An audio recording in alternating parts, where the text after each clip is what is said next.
कल्पना कीजिए, देश के सर्वोच्च पद पर बैठे व्यक्ति की अचानक अनुपस्थिति में कौन संभालता है संवैधानिक बागडोर?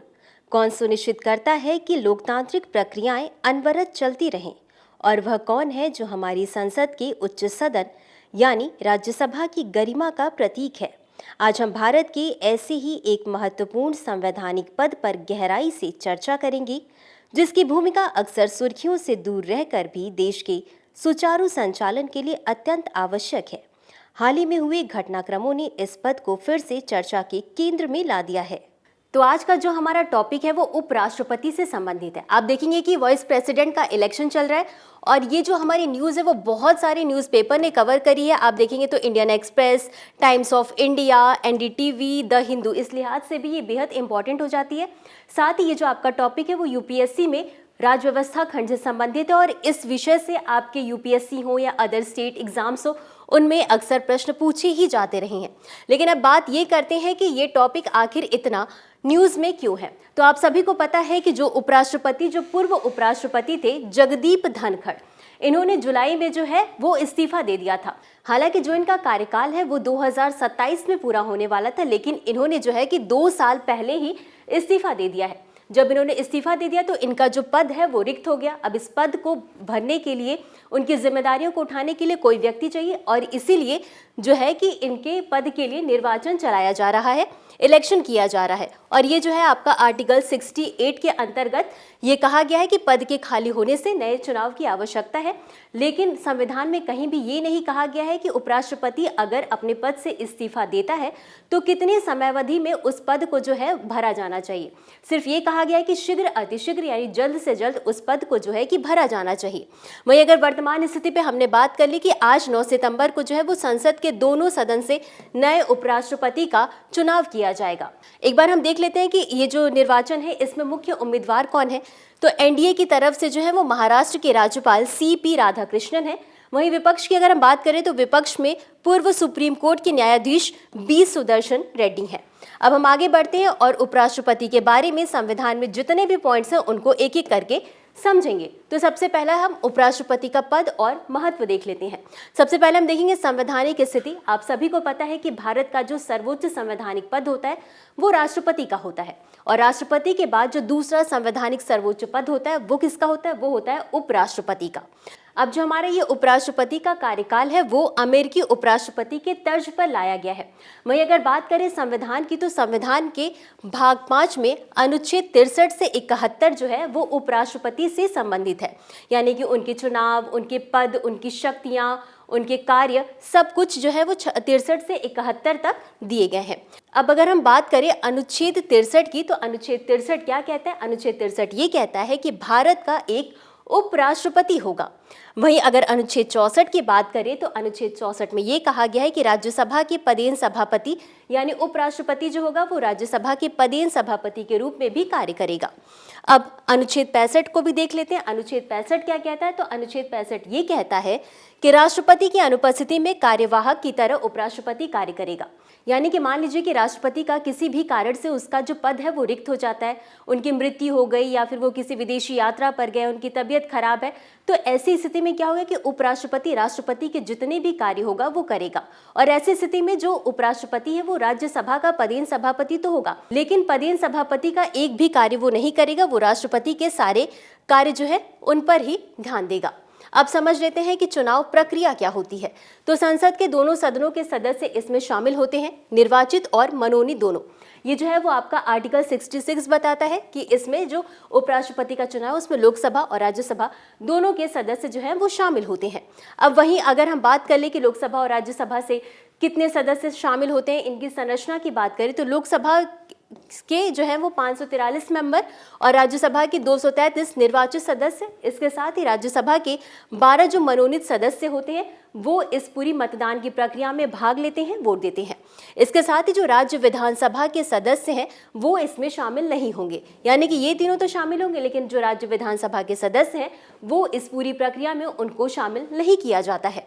अब अगर इनकी चुनाव प्रणाली को समझने की बात आए तो चुनाव प्रणाली के लिए क्या कहा गया है कि आनुपातिक प्रतिनिधित्व प्रणाली एकल संक्रमणी मत द्वारा। अब इसको हम एक बारी डिटेल से समझते हैं कि आखिर ये होता क्या है। अगर हम मत देते हैं, अगर हम किसी को वोट देते हैं तो जनरली क्या होता है कि हम एक इंसान को वोट देते हैं और जो भी जीतता है उसके अकॉर्डिंग वो पद के लिए योग्य होता है। लेकिन ये जो एकल संक्रमणी मत है, इसमें ये होता है कि मान लीजिए कि उपराष्ट्रपति का चुनाव हो रहा है। अब ये जो उपराष्ट्रपति का जो निर्वाचन हो रहा है, मान लीजिए कि इसमें 3 उम्मीदवार होते तो क्या होता। मान लीजिए ए है, बी है और सी है। अब ये जो है 3 उम्मीदवार हैं, इसमें अगर जो मतदान है वो किसी एक को वोट नहीं देगा, वो इन तीनों को वोट देगा, अपनी पसंद के अनुसार इनको रैंकिंग देगा कि पहले नंबर पे कौन होंगे, दूसरे पे कौन होंगे, तीसरे पे कौन होंगे। मान लीजिए कि यहाँ पर एक पर्सन है, उसको वोट देना है, तो उसने ए को 1 नंबर पे दे दिया, बी को 2 पे और सी को 3 पे। वहीं दूसरा जो मेंबर है, अब वो क्या करेगा, उसको बी जो है उसका फेवरेट है तो बी को उसने 1 दे दिया, ए को 2 दे दिया और सी को जो है 3 दे दिया। अब ऐसे स्थिति में इनका जो है वोट हम देखेंगे, इनके लिए एक कोटा डिसाइड होता है। अगर ये 3 में से कोई एक जो होता है उस कोटा को पा लेता है तो वही जो है उसकी पद पे नियुक्ति हो जाती है। अब इनका जो है वो कोटा डिसाइड होता है। मान लीजिए कि ये जो पूरी प्रक्रिया है इसका कोटा डिसाइड हुआ 40, तो 40 इन सब में से ए, बी और सी में से जिसका भी 40 होगा, जिसने 40 कोटा तक पहुंच प्राप्त कर लिया, उससे अधिक, तो वही जो है वो सेलेक्ट किया जाएगा। लेकिन अगर मान लीजिए कोई ऐसा केस होता है जिसमें कि 40 जो वो कोटा है वो कोई नहीं पा रहा है। अब मान लीजिए ए जो है उसका 35 हो गया, ठीक है, बी जो है उसका 25 जो है वो वोट करने के बाद नंबर है और सी का आया है 15। तो अब जब आपको पता है कि इनका जो है कोटा डिसाइड किया गया 40, लेकिन इसमें से किसी का भी 40 कोटा नहीं आया, तो ऐसी स्थिति में क्या होगा, ऐसी स्थिति में जिसको सबसे ज़्यादा कम वोट मिले उसको हटा दिया जाएगा। यानी कि सी को जो है वो 15 मिला है वोट, तो 15 को हटा दिया जाएगा। अब जितने लोगों ने सी को वोट दिया होगा, उन्होंने दूसरे नंबर पर जिसको वरीयता दी होगी, उनके वोट जो है वो इधर काउंट हो जाएंगे। अब मान लीजिए सी को 15 लोगों ने वोट दिया है, तो अब जो है कि ए को 10 वोट मिल गए जो इन्होंने जिनको वोट दिया था, और बी को 5। तो अब ए का जो टोटल नंबर है, ए का टोटल नंबर हो गया 40 और इसका हो गया 30। तो ऐसी स्थिति में क्या होगा, ए जो है उसको 40 वोट मिल गया। अब इसको जो है सेलेक्ट कर लिया जाएगा और ये जो प्रक्रिया है वो तब तक चलती रहेगी जब तक ये कोटा प्राप्त न कर लिया जाए। तो ये हमने समझ लिया कि अनुपातिक प्रतिनिधित्व प्रणाली और एकल संक्रमणी मत द्वारा कैसे निर्वाचन होता है, उसको हमने पूरा समझ लिया। वही गुप्त मत पत्र, यानी कि किसी को नहीं बताया जाएगा कि आपने किसको वोट दिया है, ये काफी गुप्त तरीके से किया जाता है।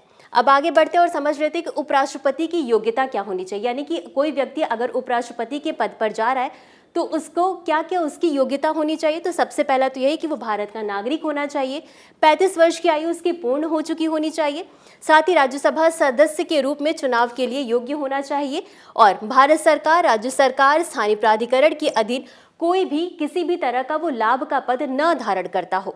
अब इसके कार्यकाल को देख लेते हैं। तो आर्टिकल 67 जो है वो इसके कार्यकाल से संबंधित है। वैसे तो उपराष्ट्रपति का कार्यकाल जो होता है वो 5 वर्षों का होता है, यानी कि जब से वो पद धारण करता है तब से 5 वर्ष तक वो अपने पद पर बना रहेगा। लेकिन अगर वो चाहे तो बीच में भी इस्तीफा दे करके अपने पद से हट सकता है। वहीं अगर मान लीजिए कि किसी उपराष्ट्रपति ने 5 साल का कार्यकाल पूरा कर लिया है, लेकिन अभी उसका जो है वो नया उत्तराधिकारी नहीं आया, तो तब तक वो उस पद पर कार्यरत रहेगा जब तक कि कोई नया व्यक्ति जो है उपराष्ट्रपति के पद पर चयनित होकर के नहीं आ जाता है। अब इतना देखने के बाद हम ये समझ लेते हैं कि अगर उपराष्ट्रपति को पद से हटाना होगा, वैसे तो उपराष्ट्रपति खुद से भी इस्तीफा दे सकता है, लेकिन अगर मान लीजिए किसी भी तरीके से उपराष्ट्रपति को पद से हटाना है तो उसके लिए क्या क्या जो है सिचुएशन होती है। तो सबसे पहले प्रस्ताव पारित करना होगा। तो प्रस्ताव कहाँ पेश करेंगे, राज्यसभा में पेश करेंगे, लोकसभा में नहीं करते हैं, क्योंकि जो उपराष्ट्रपति होता है वो राज्यसभा का पदेन सभापति होता है। वहीं अगर प्रस्ताव पारित किया जा रहा है तो उपराष्ट्रपति को कम से कम 14 दिन पहले ये सूचना देनी होगी कि उनके खिलाफ जो है वो प्रस्ताव लाया जा रहा है। इसके साथ ही राज्यसभा में सदस्य संख्या के बहुमत से प्रस्ताव पारित होना चाहिए, यानी कि जब आपने पेश कर दिया प्रस्ताव तो राज्यसभा से उसे जो भी सदस्य संख्या उसके बहुमत से प्रस्ताव पारित होना चाहिए। एक बार जब यहाँ से प्रस्ताव पारित हो जाता है तो उसे लोकसभा में भेजा जाता है और लोकसभा में उसे साधारण बहुमत से, इस पर अगर साधारण बहुमत मिल जाता है तो लोकसभा से पारित हो जाएगा।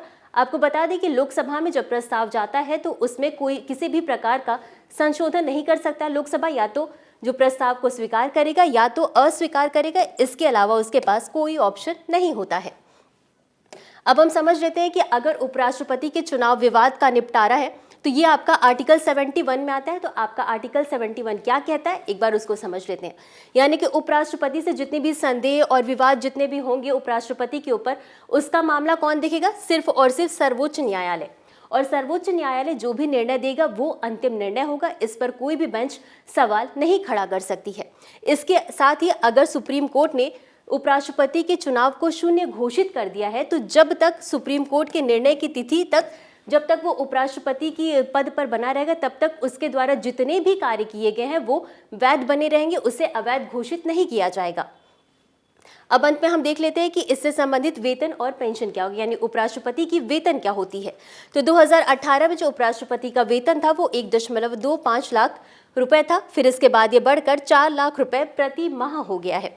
इसके साथ ही पेंशन की बात करें तो उपराष्ट्रपति पेंशन अधिनियम 1997 के अनुसार क्या होता है कि अगर उपराष्ट्रपति ने पद छोड़ दिया तो उसके बाद उसका बाकी का जो जीवन है उसे अपने वेतन का जो है वो 50% पेंशन मिलेगा। मान लीजिए अगर इनकी मृत्यु हो जाती है तो ऐसी स्थिति में जो भी उनको पेंशन मिल रहा होगा उसका आधा उनकी पति या पत्नी जो भी होंगे उनको जो है कि पेंशन दिया जाएगा।